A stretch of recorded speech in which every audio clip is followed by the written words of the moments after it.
మరి రాష్ట్ర వ్యాప్తంగా బీసీ కార్పొరేషన్ ద్వారా మన రాష్ట్రంలో ఉన్న మహిళలందరినీ కూడా ఆదుకోవాలనే ఉద్దేశంతో మన నియోజకవర్గంలో సుమారు 10 సెంటర్లు మరి ఈ రోజు అయితే మరి ముమ్మడివరం నగర పంచాయతీకి సంబంధించిన అడవిలంకలో మరి కుట్టు మిషన్లు శిక్షణా తరగతులు ట్రైనింగ్ సెంటర్ ఈరోజు ఓపెన్ చేసుకోవడం జరిగింది. మరి సుమారుగా మన నియోజకవర్గంలో 10 సెంటర్లు శాంక్షన్ చేసుకున్నాం.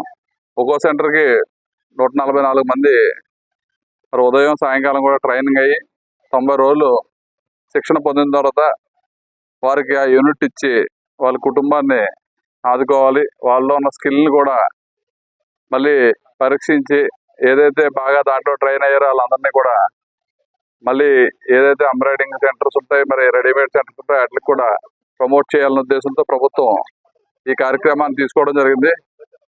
మరి గౌరవ ముఖ్యమంత్రి చంద్రబాబు నాయుడు గారు వాళ్ళ కుటుంబానికి ఉపయోగపడాలనే ఉద్దేశంతో ఇచ్చారు. ఆ రోజు డ్వాక్రాని తీసుకొచ్చి వాళ్ళ పొదుపు చేసుకునే అవకాశం కల్పించింది తెలుగుదేశం ప్రభుత్వం, చంద్రబాబు నాయుడు గారు. అదేవిధంగా ఈరోజు రాష్ట్ర వ్యాప్తంగా స్కిల్ డెవలప్మెంట్ ద్వారా అనేక మందిని ట్రైనింగ్ ఇచ్చి అనేక ఉద్యోగ అవకాశాలు కల్పించాలన్నదే ప్రభుత్వ లక్ష్యం. ఎందుకంటే ఎలక్షన్ల ముందు 20 లక్షల ఉద్యోగాలు ఇస్తామని చెప్పి హామీ ఇవ్వడం జరిగింది. దాని గురించి ఎక్కడికక్కడ అన్ని కాన్స్టిట్యూన్సీల్లో అనేక రకాలుగా స్కిల్ డెవలప్మెంట్స్ పెట్టడం, దాంట్లో భాగంగా ఈ మహిళలందరినీ ఆదుకోవాలనే ఉద్దేశంతో మరి ఈ కుట్టు మిషన్లు కూడా మనం ఈరోజు శిక్షణా తరగతులు ఓపెన్ చేసుకోవటం, వారందరికీ కూడా మిషన్లు ఇస్తామని చెప్పి హామీ ఇవ్వటం, అదేవిధంగా ఏదైతే ఎలక్షన్స్ ముందు హామీ ఇచ్చామో వారి కుటుంబాలని అన్ని రకాలుగా ఆదుకుంటాం. మరి ఆ పిల్లలు ఎంతమంది చదువుకుంటే అంతమందికి ఇస్తాను హామీ ఇచ్చింది ప్రభుత్వం. మరి ఈ స్టార్టింగ్లోనే ఎంతమంది పిల్లలు ఉంటే అంతమందికి కూడా 15,000 ఇచ్చి ఇవ్వడానికి మన ప్రభుత్వం సిద్ధం చేసింది. అదేవిధంగా 3 గ్యాస్ సిలిండర్లు కూడా ఇస్తాను హామీ ఇచ్చాం మీ అందరికీ. అది కూడా 4 నెలలకు ఒక గ్యాస్ సిలిండర్ కూడా ఆల్రెడీ ఇవ్వడం జరుగుతుంది. మరి ఆ రోజు 3,000 నుంచి 4,000 పెన్షన్ ఇస్తాను. పెన్షన్ కూడా 4,000 రూపాయలు మరి 1వ తారీఖునే అందరికీ ఇవ్వడం జరుగుతుంది. అదేవిధంగా మన రాష్ట్ర ప్రభుత్వం ఈ ఎన్డీఏ ప్రభుత్వం వచ్చిన తర్వాత మరి ఒక పక్క రాజధాని, ఎందుకంటే పక్కన ఉన్న రాష్ట్రాలన్నిటికీ మరి తెలంగాణకి అయితే హైదరాబాద్ ఉంది, పక్కన ఉన్న తమిళనాడుకి అయితే చెన్నై ఉంది, కర్ణాటక అయితే బెంగళూరు ఉంది. మన రాష్ట్రానికి ఒక రాజధాని ఉండాలని చెప్పి ఆ రోజు చంద్రబాబు నాయుడు గారు 2014-19లో అమరావతి రాజధాని నిర్మాణం చేపడితే గత ప్రభుత్వం వచ్చి దాన్ని కనీసం పట్టించుకోలేదు.